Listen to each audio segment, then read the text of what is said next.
তবে ওমর রাদিয়াল্লাহু আনহুর ঘটনাগুলো এক্সেপশনাল। কারণ কি?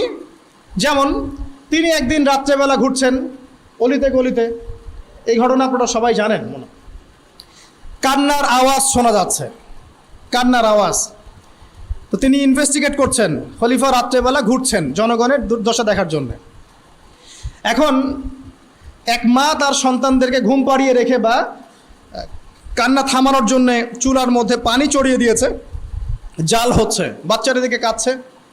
ওমর রাদিয়াল্লাহু আনহু বলছেন যে মা আপনি বাচ্চাদেরকে খাওয়াচ্ছেন না কেন, বাচ্চারা কাঁদছে। ওই মহিলা বলছে হাযা বাইনি ওয়াল্লাহি হাযা বাইনি ওয়া বাইনা ওমর, আল্লাহর কসম করে বলছি এই ফয়সালা আমার ওমরের আল্লাহর মাঝখানের বিষয়, আমি আল্লাহর কাছে ওমরের নামে বিচার দিব। কি বিচার দিবেন? ওমরের জামানে আমরা না খেয়ে আসি, এখানে কি, এখানে কোনো খাবার নাই, তাহলে কি আছে? এখানে পানি আছে। বুঝলাম না বিষয়টা কি। মানে বিষয়টা হচ্ছে পানি জাল দিতে দিতে যদি বাচ্চারা ঘুমিয়ে যাবে, পরের দিন আবার জেগে উঠবে, এভাবেই আমি ওদেরকে চালাচ্ছি দিনের পর দিন। চিন্তা করতে পারেন? এই কথা শোনার সাথে সাথে ওমর রাদিয়াল্লাহু আনহুর কলিজা কেঁপে উঠল। পায়ে আবার মদিনায় গেলেন, বাইতুল মাল যেখানে থাকে সেখান থেকে ময়দা বা আটা বা এইসবের বস্তা নিজের কাঁধে উঠালেন, নিজের কাঁধে। তার পাশে একজন সাহাবী ছিলেন, তার নাম আসলাম রাদিয়াল্লাহু আনহু। তিনি বলছেন ইয়া আমিরুল মুমিনিন আনা আহমিলুক, হে আমিরুল মুমিন আমাকে দিন, আমি বহন করে নিয়ে যাই অ্যাটলিস্ট। তিনি বলছেন তুমি কি কিয়ামতের মাঠে আমার পাপের বোঝা বহন করবে? নিজের হাতে বহন করে সেই মহিলার বাসায় গেলেন, নিজের হাতে রান্না করিয়ে বাচ্চাদেরকে খাওয়ালেন। এরপর আল্লাহর কাছে দোয়া করছেন, আল্লাহ আমি আমার সাধ্যমতো চেষ্টা করেছি, জাহাদতু মাস্তাতা'তু ফাগফিরলি, আমি আমার সাধ্যমতো চেষ্টা করলাম, আল্লাহ আমাকে মাফ করে দাও। আমি কেমন করে আপনাদেরকে ন্যায় বোঝাবো, ওমর রাদিয়াল্লাহু আনহুর আদর্শ কেমন করে বোঝাবো?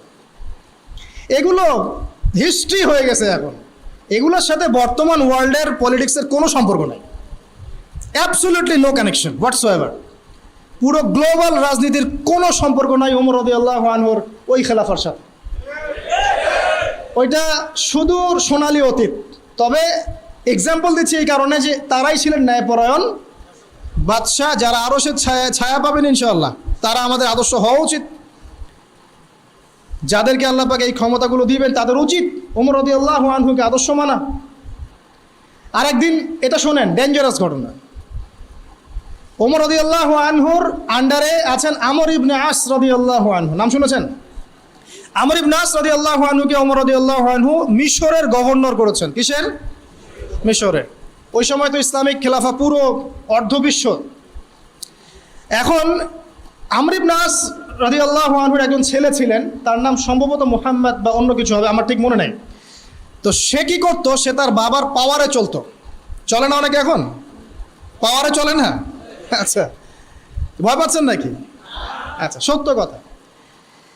তো এরপরে সে কি করতো, জনগণের উপর ওর পাওয়ারটা খাটাতো। আমার বাবা গভর্নর, তুমি জানো? আমার সাথে বার্গেটিং করো, আমার বাবা গভর্নর, তুমি জানো? এইভাবে সবার সাথে ডিল করতো। তো একদিন মিশরের এক কিপ্তি বলা হয়, খ্রিস্টান, সে মুসলিম না, তাকে সে খুব মাইর দিছে আর কি। মাঝে মাঝে দেয় না মাইর, এখন তো হল টলেও ঢুকায় মাইর দিচ্ছে আর কি। এক বেচারাকে তো মেরেই ফেলাই দিল, শেষ। মনে আছে? আচ্ছা, যাই হোক, এখন সে বিচার দিতে যাচ্ছে আমর ইবনে আসের কাছে, কিন্তু লোকজন বলছে আমর ইবনে আসের কাছে বিচার না দিয়ে তুমি বরং ওমর ইবনুল খাত্তাবের কাছে যাও, কারণ সে একজন ন্যায়পরায়ণ শাসক। তো সে মিশর থেকে হেঁটে হেঁটে এসে মদিনায় এসে ওমর রাদিয়াল্লাহু আনহুকে বলছে আপনার নির্বাচিত গভর্নরের ছেলে এই কাজ করেছে। তো ওমর রাদিয়াল্লাহু আনহুর চোখ মুখ লাল হয়ে গেল। তিনি বললেন বসো এখানে। এবার চিঠি লিখে পাঠিয়েছে আমর ইবনে আসকে, তুমি তোমার ছেলে সহ মদিনায় চলে আসো, দেখা করো, ইমার্জেন্সি। এবার সে আসলো, মসজিদের মধ্যে সবাইকে নিয়ে বসে, বড় বড় সাহাবীরা মসজিদে বসে আছেন, আমর ইবনে আস পাশে, তার ছেলে পাশে, ওই মিশরের কিপ্তি আইনাল কিপ্তি।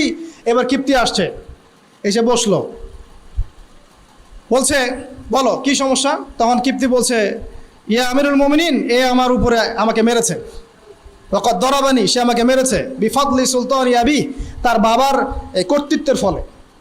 আচ্ছা, এখন ওমর রাদিয়াল্লাহু আনহু নিজের হাতে যে লাঠিটা থাকে ওইটা ওই কিপ্তিকে দিয়ে বলছেন যে ইদরিব ইবনুল আকরামিন, সবার সামনে এখন এই সম্মানিত ছেলেকে পিটাও তুমি। চিন্তা করতে পারেন?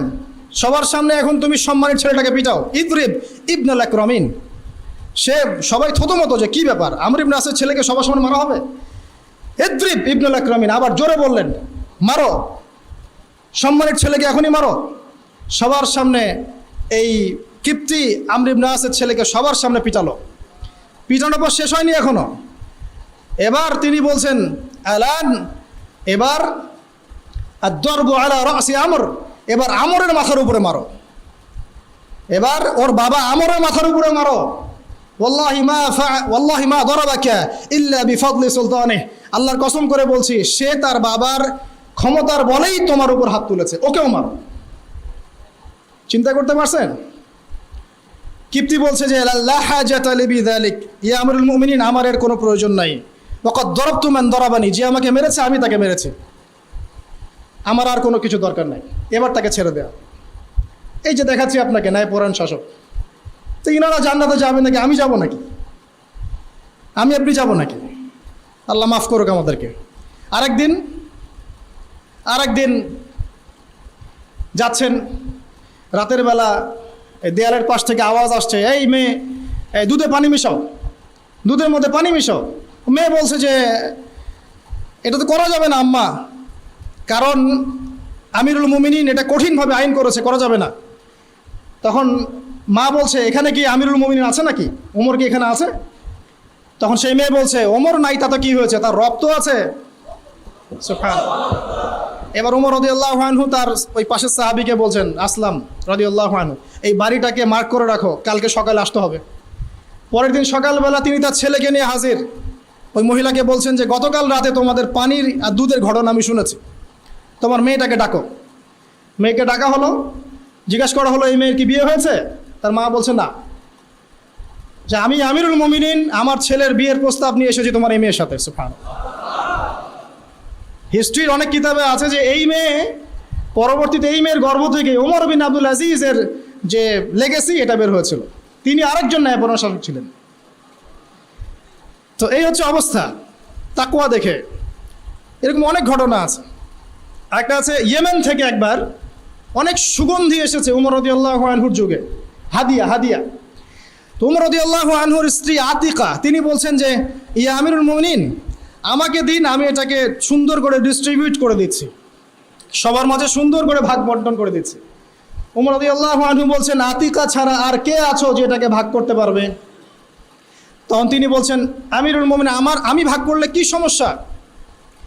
তখন তিনি বলছেন যে তুমি ভাগ করতে গিয়ে কিছু আতর নিজের হাতে লেগে থাকতে পারে, সেটা তুমি ব্যবহার করে ফেলতে পারো। এই যে সুগন্ধিটা তুমি নিবা, এটা আমার জন্য হারাম, কারণ এটা জনগণের প্রপার্টি। কথা কি চিন্তা করতে পারছেন? বলতে থাকলে অনেক বলা যাবে আসলে, কারণ আমাদের টাইমও খুব বেশি না। ওমর রাদিয়াল্লাহু আনহুর জীবনী নিয়ে ইনশাআল্লাহ আপনাদের সামনে একটা স্বতন্ত্র খুতবা আসবে ইনশাআল্লাহ তাআলা। আল্লাহ পাক তৌফিক দান করুন, আমিন। তো একটা কথা বলতে যাচ্ছিলাম যে ইমামুন আদিল যারা থাকবেন তাদেরকে আল্লাহ রাব্বুল আলামিন কিয়ামতের মাঠে নূরের মিম্বর দিবেন এবং আরশের নিচেও ছায়া দিবেন। যাকে আল্লাহ পাক যে সেক্টরে দায়িত্বশীল করেছেন তাদের জন্য একটাই নসিহত, সেটা হলো ইত্তাকি দাওয়াতুল মাজলুম। মাজলুমের দোয়া থেকে তোমরা বেঁচে থাকো, মাজলুমের দোয়া থেকে তোমরা বেঁচে থাকো। মুয়াজ বিন জাবাল রাদিয়াল্লাহু আনহুকে নবী সাল্লাল্লাহু আলাইহি ওয়াসাল্লাম বলেছিলেন, হে মুয়াজ, তোমাকে ইয়েমেনের শাসনকর্তা করছি, কিন্তু মাজলুমের দোয়া থেকে বেঁচে থাকো, কারণ লাইসা বাইনাহা ওয়া বাইনাল্লাহি হিজাব, কারণ এর মাঝে আল্লাহর মাঝে কোনো পর্দা থাকে না। তো যদি আপনি ন্যায় বিচার করতে পারেন ইনশাআল্লাহ কিয়ামতের মাঠে আপনি আরশের ছায়া পাবেন। যদি না পারেন তাহলে ওয়াল্লাহি আল্লাহর কসম করে বলছি কঠিনতম আযাব অপেক্ষা করছে, এবং সেখান থেকে কেউ বাঁচাতে পারবে না, কেউ না। আল্লাহ পাক আমাদের সবাইকে এই বিষয়ে সচেতন থাকার তৌফিক দান করুন।